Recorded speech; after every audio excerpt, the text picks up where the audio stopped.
ইফতারির আয়োজনে গেছি কলা কিনতে। তো জামাল ভাই দেখতেছে কলাগুলা কত করে হালি, জিজ্ঞেস করছে দাম বনায়া, তারপর টাকা দিতেছে।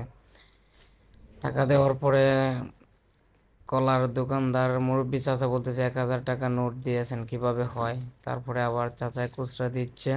খুচরা দেওয়ার পরে এখন আমরা চলে যাই, মুরব্বী চাচা আবার আমাকে দেখতেছে যে আমি ভিডিও করতেছি। চলে আসলাম আমরা তরমুজ নিতে। তো সুমনে বলতেছে লাল লাল লাল, মধু মধু মধু। তরমুজকে নিয়ে বলতেছে লাল লাল লাল, মধু মধু মধু। তারপর তরমুজ দেখে আমরা চয়েস করে নিলাম। জামাল ভাই বলতেছে তরমুজ ভালোই হবে। জামাল ভাই আবার তরমুজটা হাতে নিল। তরমুজটা হাতে নিয়ে জামাল ভাই আবার বলতেছে এই যে দেখেন ভাই, সব লাল লাল লাল, মধু মধু মধু। তারপরে আমি বললাম যে জামাল ভাই আগে মেপে নে। তারপরে মাপিয়া তারপর টাকা দিলাম। টাকা দিয়া বললাম যে ঠিক আছে ভাই, ওকে। কত কেজি হয়েছে তারপর আমরা বললাম না। এখন আমরা চলে আসলাম বেল কিনতে। তো বড় ভাই বেলগুলা দেখলো, দেখে তারপর দাম বানাইলো। চাচু বলতেছে অনেক টাকা। বড় ভাই বলতেছে না, এত টাকা কেমনে হয়, রমজান মাস দেখে আপনারা এত টাকা দিয়ে কিনতেছেন। তারপর বোনায় টাকা দিল।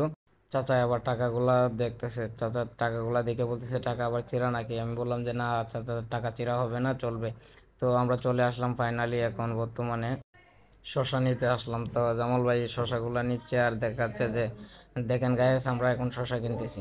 তো জামাল ভাইকে বললাম শশা দেখাতে হবে না, শশা মাইপা তারপর নিয়ে নাও।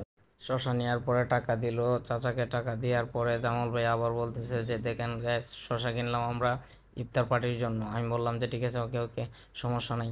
তো বড় ভাই বলতেছে আসেন এখন চলে যাব আমরা। লাল লাল, মধু মধু মধু, রসমালাই রসমালাই রসমালাই, জামাল ভাই বলতেছিল। তো ফাইনালি এখন আমরা চলে আসলাম টমেটো কিনতে। তো টমেটো ফাইনালি নিয়ে নিলাম আমরা। তো জামাল ভাই আবার দেখাচ্ছে যে দেখেন কি সুন্দর গাছ, কি সুন্দর টমেটোগুলা। আমি বললাম যে তুমি তো সবার লাস্টে আসো, এসে এসে শুধু একটু একটু দেখাও। তো ভাই এই দিক দিয়ে টাকা দিচ্ছে। টাকা দেওয়ার পরে এখন আমরা ফাইনালি চলে যাব। এটি কি বলেন আপনারাই, আমি জানি, তবে আপনাদের কাছে প্রশ্ন রেখে গেলাম। তো আপনারা ফাইনালি একটু কমেন্টে বলে যাবেন এগুলা কি। তারপর আমরা নিতে আসলাম এখন ধনিয়া পাতা নিয়ে নিলাম। তো ধনিয়া পাতা দেখতেছি বড় ভাই, ধনিয়া পাতা দেখার পর ধনিয়া পাতা নিয়ে নিলাম। এখন আমরা নিচ্ছি ফাইনালি বেগুনি, আলু চপ, বড়া। তারপর বললাম যে একটু চালু করে দিয়ে দেন, ইফতারের সময় হয়ে যাচ্ছে।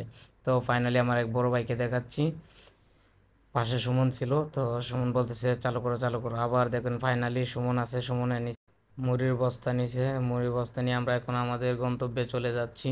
সবাই রাস্তা দিয়ে হেঁটে, সবার হাতে একটা না একটা জিনিস আছেই। তো ফাইনালি আমরা এখন দেখাচ্ছি কলা।